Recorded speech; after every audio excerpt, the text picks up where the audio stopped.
Good morning, good morning. As you can see, I'm in the Scottish office of TT Environmental this morning. And if you think I look tired, you're right. Yes, it's been a hell of a week. I should have been home by now and having to take mum for dental work. She's fine, but, you know, just the whole thing, unexpected, your appointment and taking her to the hospital and everything. It's just been a hell of a week. So anyway, I hope that you're okay, whatever's happening. So obviously, while I was away, a lot happened because that's just life, isn't it? So the first thing is there's a rumor going around, and it's probably accurate, that GB is going to decouple from the harmonised classification list. And people are like, decouple, oh my God, it means it's all going to diverge. Calm down, people. What was built in originally, to the best of my knowledge, was a statutory requirement for the HSE to review every single harmonised classification that pours out of the EU. And there was never any requirement for them to be adopted, which is why titanium dioxide has a different classification, and I believe copper in massive format has as well. So it was only ever a, you must review this, not that you have to adopt it. So if it does go ahead, then you know it's pretty much probably going to be business as usual, because even though the HSE aren't, as far as I'm aware, legally required to look at things like restrictions and SVHCs and authorizations, they still do. They're still keeping a very close eye on everything that comes out of ECHA, biocides as well, of course, because they're aware, as DEFRA and the HSE are very aware of the problems that divergence causes. And the points at which they are diverging from EU opinions tend to be things where the science doesn't suggest that, or suggests rather, that the EU have got it wrong. So they are doing their best to work for science. So this decoupling thing, it's not as big a deal as we thought. And I don't think that it's helpful to get worried about it, because I think what's going to happen is it's going to carry on very much as business as usual. That's just my opinion, of course, but you know, let's not get really agitated over something. It's how it implements practically that's what matters for industry. So speaking of divergence, most of which has come out of the EU since Brexit, as I'm sure you're aware. The 22nd ATP to CLP, which is a whole pile of new harmonised classifications, has just been brought in. And I'm just going to put the link below this video now. Rather irritating for Progress, who's been working on a combined harmonised and mandatory classification list that will tell you, oh yes, this is the same in both, or it's only in the EU or whatever. So she's just working on that just now for our CLP Mastery trainees.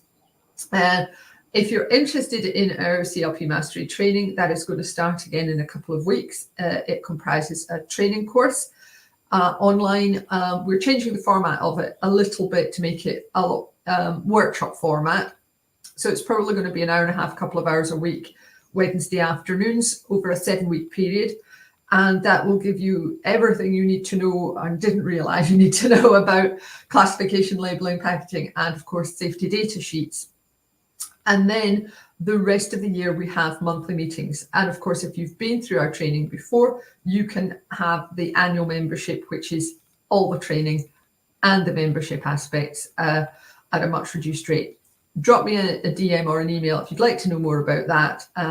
It is a very, trying to think what the best way to describe it is, very thorough, but because we have reverse engineered the regulations, everything is very, very structured, and we do things in as easy a way as possible. Lookup tables, forms, ways to gather your information and to produce your labels, produce your safety data sheets in a sort of holistic way.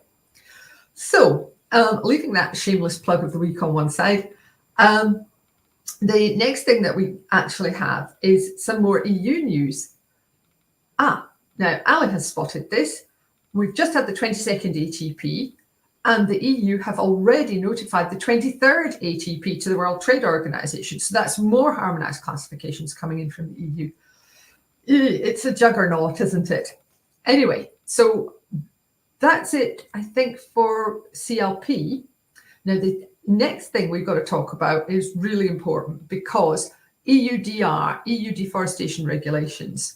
Told you a couple of weeks ago there was a rumour going around about it possibly changing. Well, the good news is there is a proposed, and it's only proposed, delay of 12 months, because it's got to go through the agreement of the EU 27 or whatever. So I'm just going to put the link to that below this video just now. There's also some more guidance documents, but I think the workability, which has always been an issue, is I don't know how it's going to work in practice, particularly as apparently some of the relevant countries are not too happy about the farms being identified by address and by geocode. I believe Indonesia and Malaysia are none too happy about that, but I could be wrong. Not really my area, but it affects so many of our clients that we have to get involved. So I hope that on the news side of things is interesting for you. There is a lot more in Chemicals Coffee Time this week. If you would like to sign up, I'm going to put the link here, because obviously with this video we are time limited and I can't tell you everything that's in there. But yes, that's the sign up going in just now. And obviously we'd love to have you. And don't forget the weekly recipe. And of course, our Reasons to be Cheerful video, which this week is Rowan Atkinson. And it's the EU anthem. Pure fluke that we're doing so much about the EU this week, but it's, I suppose it's, I don't think he's in his Mr. Bean character, but it's quite like that. So, but yes, so I hope you enjoy that as much as I did. And yes, simple things, please, simple minds. So that's it for me for this week. Thanks so much for watching, whether it's live or on catch up. Really appreciate it. Can I just say as well to everybody who has sent in news items this week and passed on best wishes about Mum's health and everything. Thank you very, very much.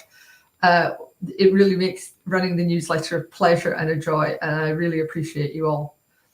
So whatever you're doing this weekend, take care of yourselves, take care of your family, because health is the most important thing. And I look forward to chatting to you again randomly next week. Bye.